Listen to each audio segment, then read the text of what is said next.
because money is not being made available because there are other priorities. And we don't ever belittle the trade-offs. Draghi was very clear. Everybody read the report. Everybody understood it. My conversations with the Commission have focused on fair play between member states and not enough on competing with China and the US. I think the US is ready for the challenge because in the end, patients win with access to innovation. I think China is coming. China is going to launch 40% of the world's new medicines by 2030. 40%. And we're not having that conversation. Europe has all of the skills and capabilities, if prioritized, to get it done and to compete, not just to play fair, but to compete in the rest of the world.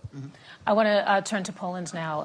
And Mr. President, I'd like to ask you, we mentioned a little bit earlier, I mean, you know, the threat that is posed by Russia, its ongoing invasion of Ukraine. You know this, of course, better than anyone, being on the eastern flank there. Do you think, you know, in all of this talk, in all of this conversation over Greenland, is Ukraine the casualty here? Do we run that risk? Can you repeat? I don't understand. Is Ukraine? The conversation has been dominated in the past week and days. Yeah, about Greenland. About Greenland. Yeah. Okay. And no, where is the attention now on Ukraine? What could this potentially mean for Ukraine? What could it mean for the resources that they need so desperately in order to maintain this fight on the European continent? I think that Ukraine issue subject after the attack of Russian Federation is most important, not only for Poland and eastern flank of NATO, but for all free world. And I think that the problem around Greenland doesn't mean that we don't think about the Ukraine. We support Ukraine in Poland, in NATO, in European Union. United States of America supported Ukraine, and we have to consider this problem as the main problem in Europe nowadays. And I'm very happy that we are going, maybe slowly, but we are going to long-lasting peace in Ukraine. This must happen, I think. But I'm not afraid, Madam Kali, that the situation around the Greenland means that we forget about Ukraine. We understand the problem about the Ukraine and still feel the Russian threat. We are still in Eastern Central Europe under the Russian threat, and I think that we are in the middle of the hybrid war.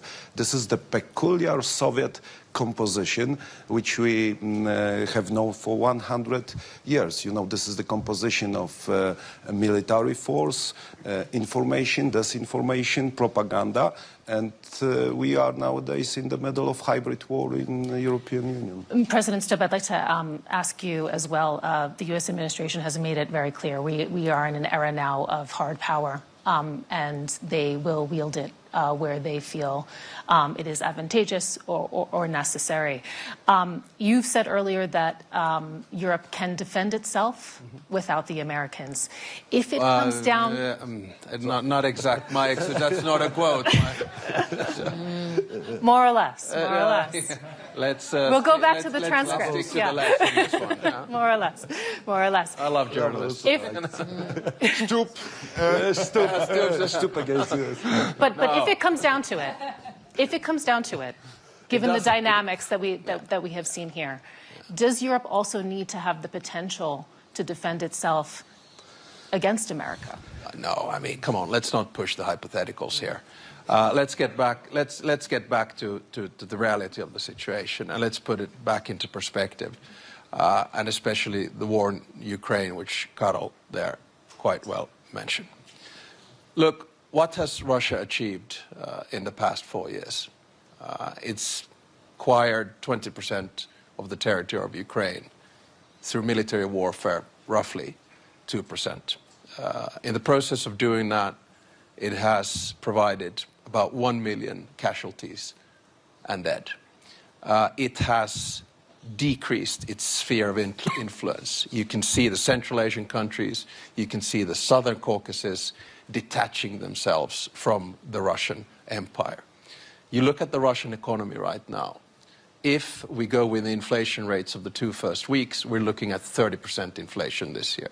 16% interest rates, zero growth, no more reserves, incapacity to pay the soldiers when the war ends. So I'm more worried about Russia's unwillingness to end this war because they cannot afford to do so than about Russia's capability to win this war because not end this war because they're moving ahead. So let's keep things into perspective. NATO hasn't entered the scene yet, and they have not been able to advance in the past 4 years as much as expected. This war has been an utter strategic failure of President Putin. He increased the size of NATO. He made Ukraine European. He increased the defense budgets of European states. And here we are asking ourselves, shaking, are we able to defend ourselves? My answer is, yes, we are. Secretary-General. Absolutely. Secretary-General, I'd like to ask for your remarks also on that point. We've been talking about can Europe defend itself? The question is how, and how that evolves also over the next years. Do you ever see a day where European defense doesn't have NATO as the cornerstone? No, I don't. And let's not forget the EU is great. It is 23 countries in NATO of the 32 are also in the EU. But it is only 25% of NATO overall GDP. 75% of NATO GDP is outside the European Union. Let's not forget. That's a fact. The US is by far the most powerful nation on earth. And the President of the United States is therefore the leader of the free world. And you cannot envisage NATO without the leader of the free world being an integral part of that organization. And nobody wants it. Not on the US side, not on the European side. He said last night in his presser that he was doubtful whether the Europeans would come to the rescue if Article 5 will be triggered. I tell him, yes, they will. And they did on the 11th of September 9/11 in 2001, when for the first and only time Article 5 was triggered. I have no doubt the US will come to the rescue here, we will come to the rescue of the US, and we need each other for our collective protection. You made a very good point. The risk here is that we focus, of course, on Greenland, because we have to make sure that that issue gets solved in an amicable way. But the main issue is not Greenland now. The main issue is Ukraine. And I agree with everything Alex Stubb was saying, but I'm also a little bit worried that we might drop the ball focusing so much on these other issues. Yeah. And as we speak, Russian missiles and Russian drones are attacking the energy infrastructure in Ukraine. We know that it is now minus 20 degrees in Kiev. We know that Ukraine can only take care of 60% of its own electricity. And yes, it is true, the Russians have lost in December 1,000 people dead. Not seriously wounded, dead a day. That's over 30,000 in the month of December. In the 1980s in Afghanistan, the Soviets lost 20,000 in 10 years. Now they lose 30,000 in 1 month. But they still continue the attack. They still increase the attack. And that means that if we Europeans here in NATO are thinking that because of the 90 billion the Commission has been able to bring together with the nations, or because the peace process is moving in the right direction, we can forget about the defense of Ukraine. Don't. They need our support now, tomorrow and the day after. And yes, great if there is a peace deal. Everybody's working on that. The Americans, of course, are leading that process. Great that the 90 billion is there, but that will only be there in March, April, May, whenever. So that still takes time. So I need the European allies to keep focus on this issue. And what I'm really worrying about is that because of the peace process and because of the 90 billion, we lose sight, and that in the meantime, Ukrainians do not have enough interceptors, have enough American gear particularly they need, because it is not any longer available in Europe, for them to defend themselves. So this focus on Ukraine should be our #1 priority. And then we can discuss on all the issues, including Greenland, but it should be Ukraine first, because it is crucial for our European and US security. I'd like to open up the conversation now to the audience. There's a very high-level audience, we have to say. I'm seeing the President of Latvia sitting in the front row. I believe I also spotted the Defense Minister of the Netherlands here as well. Hey, where is he? Right there. Wave hello. We'll be passing around a mic, and I would like to ask that you please stand up, and that questions are kept brief, because I see many hands going up. Thank you very much. I have a very short question to Secretary Rutte.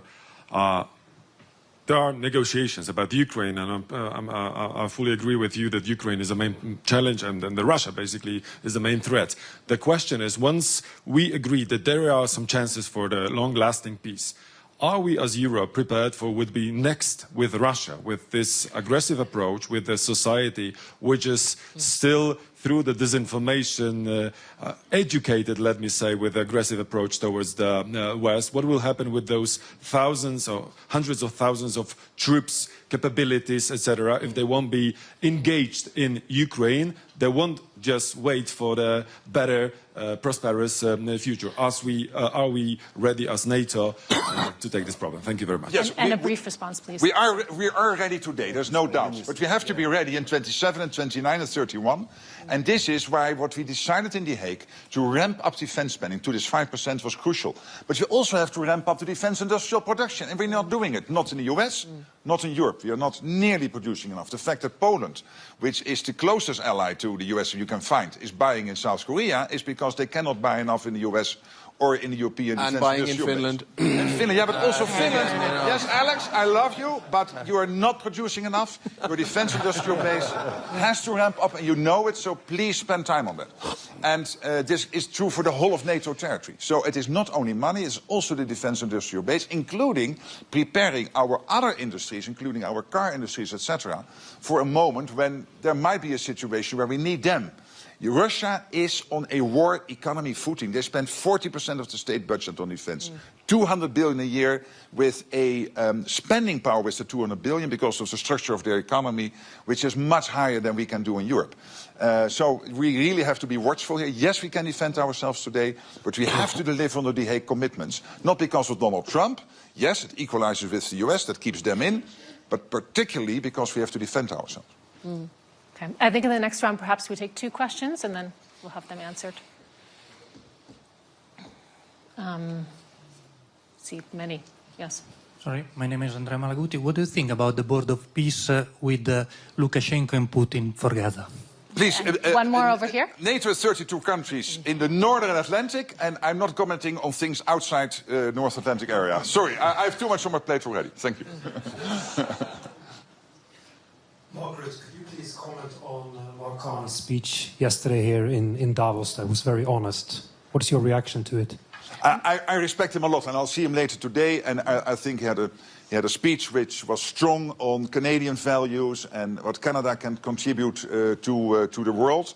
At the same time, I would say this is very good, and Canada's back. When you look at NATO, they were spending 1.3, 1.4%. They got to the 2%. They have now a plan to reach the 5%. They are massively helping out with Ukraine now. So I could say since he became Prime Minister, NATO is really back in NATO, back in defending the transatlantic alliance. And I think that's great news. I think one question here, can I one answer question that? there. Sorry, can I answer? Sure. I think it was an excellent speech. It was a deep analysis of the change in the world order and the new balance that we're looking at. It was very realistic. It talked about values-based realism as a driver for Canadian foreign policy. All in all, I think one of the best speeches that we've heard here in Davos this week so far. Okay, we'll go first here. Yeah, thank you very much. Would you think that if the transfer of the sovereignty over Greenland can be achieved, would you think this might lead to the demise of the idea of so-called Western collective? And secondly, that if this things be transferred, would you think that the NATO 3.0, just like the President Stubb said, might be veering to something more look like the Warsaw Pact rather than original NATO? Of course, we have a Polish president. You can also correct me. Thank you very much. One question there. I'm Tamil from Saudi Arabia with a Greek mother and an Italian wife. It's very clear must be a happy man. Europe can defend itself. That's very clear today. But my question is, do we feel safer? I'm planning to half retire in Europe. Do I feel safer today with all this stock-up of military? Yes. As you asked the question, when the war is over, what do you do with all these military? If you want to prevent war, prepare for war.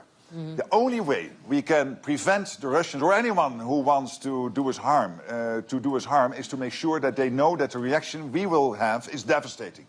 Today, yes, it is. But if we would have continued with this 1.8, 1.9% defense spending and a defense industrial base, which is not producing enough, we would not be ready in 29 and 31. And our adversaries know this. So I know that people are worried that, we are spending more on defense. Yes, we do this to prevent war from breaking out. You have to be strong. We have to be strong against those who wish us ill. I think that what we are doing is still preparing to prevent ourselves for a war. And according in terms of today's main question, can Europe defend itself? I hope that we will never answer this question in terms of kinetic war. And this is our responsibility, leaders of Europe, to think about the future and to be ready for even kinetic war. And I think we try to do this. But one point, if I may add one point which is important, is that Europe's defense is not only about tanks. It is also about health. It is also about win-win partnerships around the world. Building strong partnerships and finding alliances that go beyond maybe what we had in the world order of the last 70 years. That is also a way to defend Europe. I want to also put a word for all the actions that are being taken, which go, I think, in the right direction for a stronger Europe. And it's not only about the 5%. It is very important, but it's not only that. Yeah, and can I answer the question from the gentleman there? I think we have we have to understand that the world order is changing, much like it did after 1918, 1945, and 1989. And it's now emerging. And I think we have two options which obviously are not binary. One is a multipolar world, and that multipolar world is about transactions, it's about deals, and it's about spheres of interest. So that's when we go back to the 19th century. A multilateral world is one where you have strong international institutions, rules and norms. I support the latter, and I think that a majority of the states in the world do that as well. But the multilateral order that was created after World War II was created in the image of the West. Therefore, we need to now change the power structure and give agency to bigger players in the global South. Otherwise, we go back into a dog-eats-dog world, and we try to avoid that. I'd like to thank you so much to everyone. There's a lot of hands still going up. I mean, the conversation, I think, is going to be continuing for quite some time. A relatively eventful day, I think, also ahead of us here at the World Economic Forum in Davos. I know that there are bilaterals also planned as well, a lot of diplomacy, a flurry going on. You have been here with us for Can Europe Defend Itself? Thank you so much for your time, and thank you so much especially for the panelists. Thank you. Thank you. Thank you.